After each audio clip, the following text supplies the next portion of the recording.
Livro de Eclesiastes, capítulo 1. As palavras do mestre, filho de Davi, rei em Jerusalém. Que grande inutilidade, diz o mestre, que grande inutilidade. Nada faz sentido.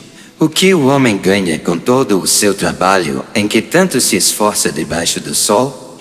Gerações vêm e gerações vão, mas a terra permanece para sempre. O sol se levanta e o sol se põe, e depressa volta ao lugar de onde se levanta. O vento sopra para o sul e vira para o norte, dá voltas e voltas, seguindo sempre o seu curso. Todos os rios vão para o mar, contudo o mar nunca se enche. Ainda que sempre corram para lá voltam a correr. Todas as coisas trazem canseira. O homem não é capaz de descrevê-las. Os olhos nunca se saciam de ver, nem os ouvidos de ouvir. O que foi, tornará a ser. O que foi feito, se fará novamente. Não há nada novo debaixo do sol. Haverá algo de que se possa dizer, veja, isto é novo? Não, já existiu há muito tempo, bem antes da nossa época.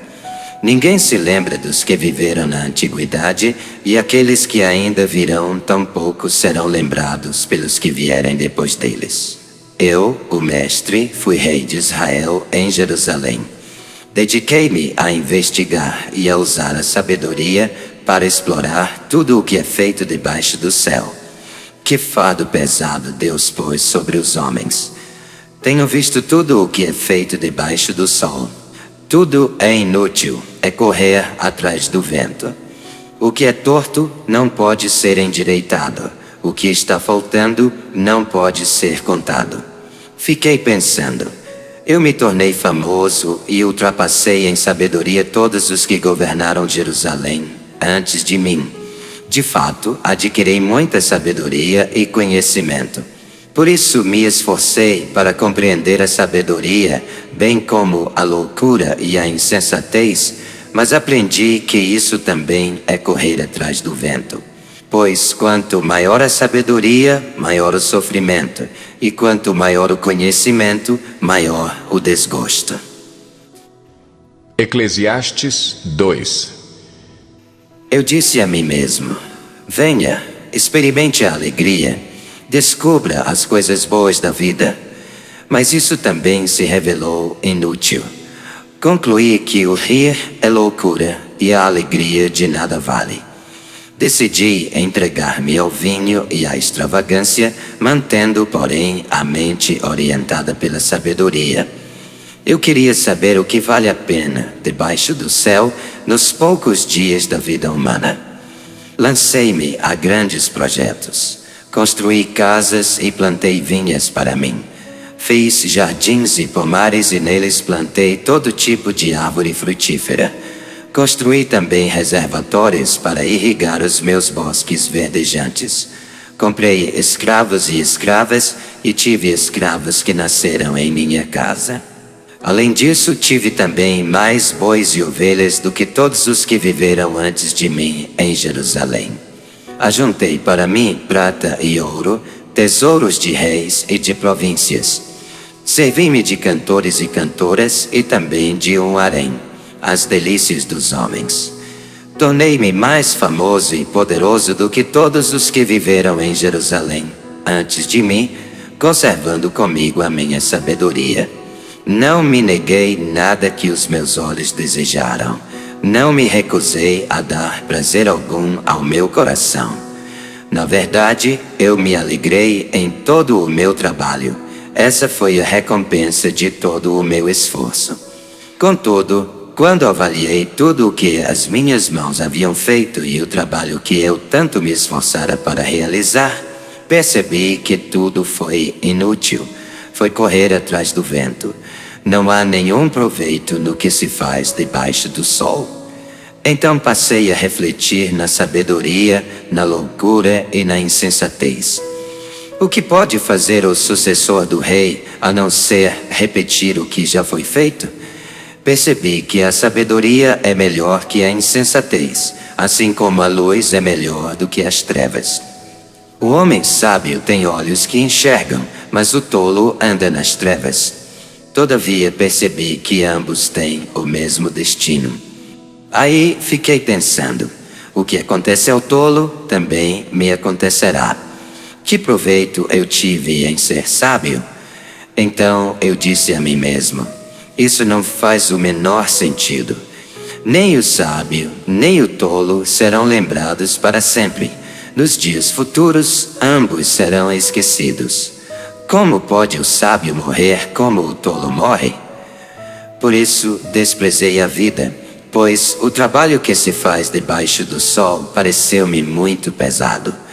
Tudo era inútil, era correr atrás do vento.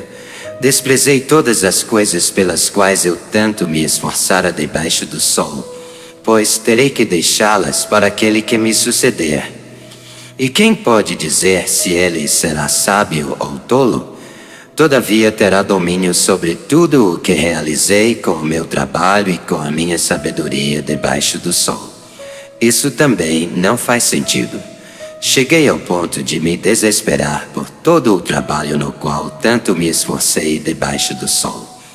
Pois um homem pode realizar o seu trabalho com sabedoria, conhecimento e habilidade, mas terá que deixar tudo o que possui como herança para alguém que não se esforçou por aquilo. Isso também é um absurdo e uma grande injustiça. Que proveito tem o homem de todo o esforço, de toda a ansiedade com que trabalha debaixo do sol? Durante toda a sua vida, seu trabalho é pura dor e tristeza. Mesmo à noite, a sua mente não descansa. Isso também é absurdo. Para o homem não existe nada melhor do que comer, beber e encontrar prazer em seu trabalho. E vi que isso também vem da mão de Deus. E quem aproveitou melhor as comidas e os prazeres do que eu?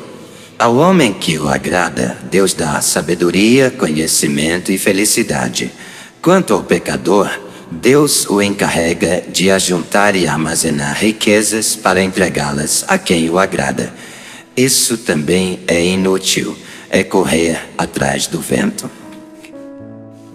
Eclesiastes 3. Para tudo há uma ocasião certa. Há um tempo certo para cada propósito debaixo do céu. Tempo de nascer e tempo de morrer. Tempo de plantar e tempo de arrancar o que se plantou. Tempo de matar e tempo de curar. Tempo de derrubar e tempo de construir. Tempo de chorar e tempo de rir. Tempo de prantear e tempo de dançar. Tempo de espalhar pedras e tempo de ajuntá-las. Tempo de abraçar e tempo de se conter. Tempo de procurar e tempo de desistir. Tempo de guardar e tempo de jogar fora. Tempo de rasgar e tempo de costurar. Tempo de calar e tempo de falar. Tempo de amar e tempo de odiar. Tempo de lutar e tempo de viver em paz. O que ganha o trabalhador com todo o seu esforço? Tenho visto o fardo que Deus impôs aos homens.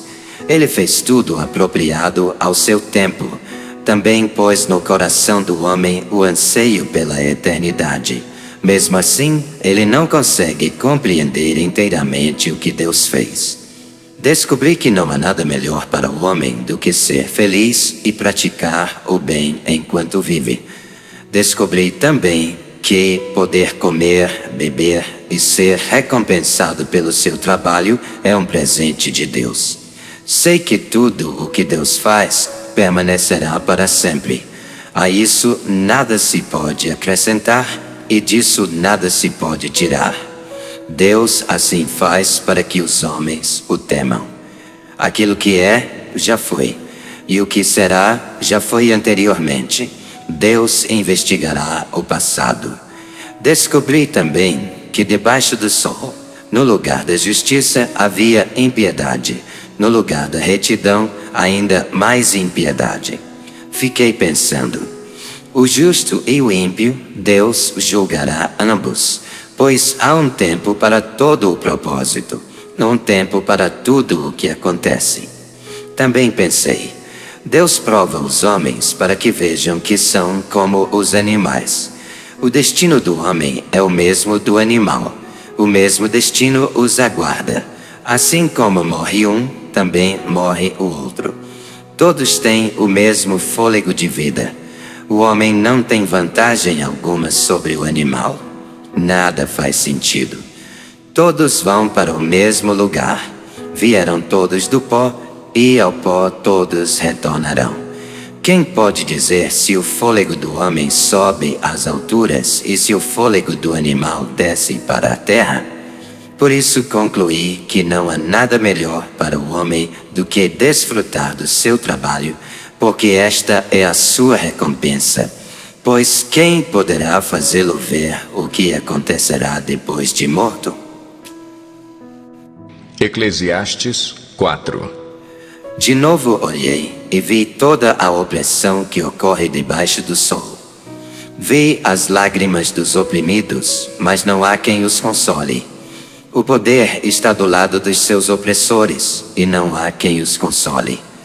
Por isso considerei os mortos mais felizes do que os vivos, pois estes ainda têm que viver. No entanto, melhor do que ambos é aquele que ainda não nasceu, que não viu o mal que se faz debaixo do sol.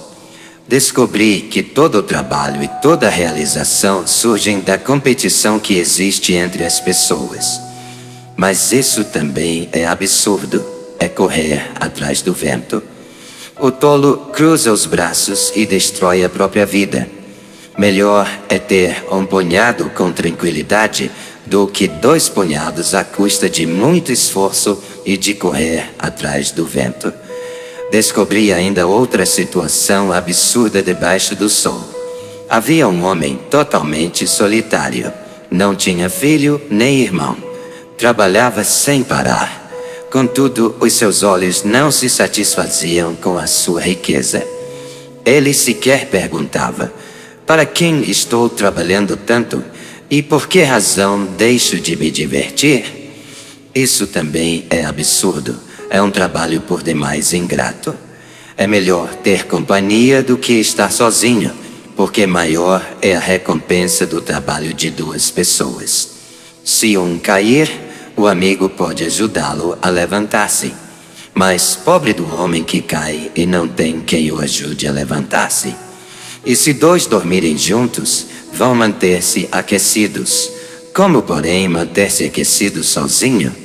Um homem sozinho pode ser vencido, mas 2 conseguem defender-se. Um cordão de 3 dobras não se rompe com facilidade. Melhor é um jovem pobre e sábio do que um rei idoso e tolo que já não aceita repreensão. O jovem pode ter saído da prisão e chegado ao trono, ou pode ter nascido pobre no país daquele rei. Percebi que, ainda assim, o povo que vivia debaixo do sol seguia o jovem, o sucessor do rei. O número dos que aderiram a ele era incontável. A geração seguinte, porém, não ficou satisfeita com o sucessor. Isso também não faz sentido. É correr atrás do vento. Eclesiastes 5. Quando você for ao santuário de Deus, seja reverente. Quem se aproxima para ouvir é melhor do que os tolos que oferecem sacrifício sem saber que estão agindo mal. Não seja precipitado de lábios, nem apressado de coração para fazer promessas diante de Deus. Deus está nos céus e você está na terra, por isso fale pouco. Das muitas ocupações brotam sonhos. Do muito falar nasce a prosa vã do tolo. Quando você fizer um voto, cumpra-o sem demora, pois os tolos desagradam a Deus. Cumpra o seu voto. É melhor não fazer voto do que fazer e não cumprir. Não permita que a sua boca o faça pecar. E não diga ao mensageiro de Deus: o meu voto foi um engano.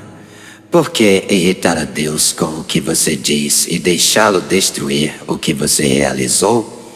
Em meio a tantos sonhos absurdos e conversas inúteis, tenha temor de Deus. Se você vir o pobre oprimido numa província, e vir que lhes são negados o direito e a justiça, não fique surpreso, pois todo oficial está subordinado a alguém que ocupa posição superior, e sobre os dois há outros em posição ainda mais alta. Mesmo assim, é vantagem à nação ter um rei que a governe e que se interesse pela agricultura. Quem ama o dinheiro jamais terá o suficiente. Quem ama as riquezas jamais ficará satisfeito com os seus rendimentos. Isso também não faz sentido. Quando aumentam os bens, também aumentam os que os consomem. E que benefício trazem os bens a quem os possui, se não dar um pouco de alegria aos seus olhos? O sono do trabalhador é ameno, quer coma pouco, quer coma muito, mas a fartura de um homem rico não lhe dá tranquilidade para dormir. Há um mal terrível que vi debaixo do sol. Riquezas acumuladas para a infelicidade do seu possuidor. Se as riquezas dele se perdem no mau negócio, nada ficará para o filho que lhe nascer. O homem sai nu do ventre de sua mãe, e como vem, assim vai.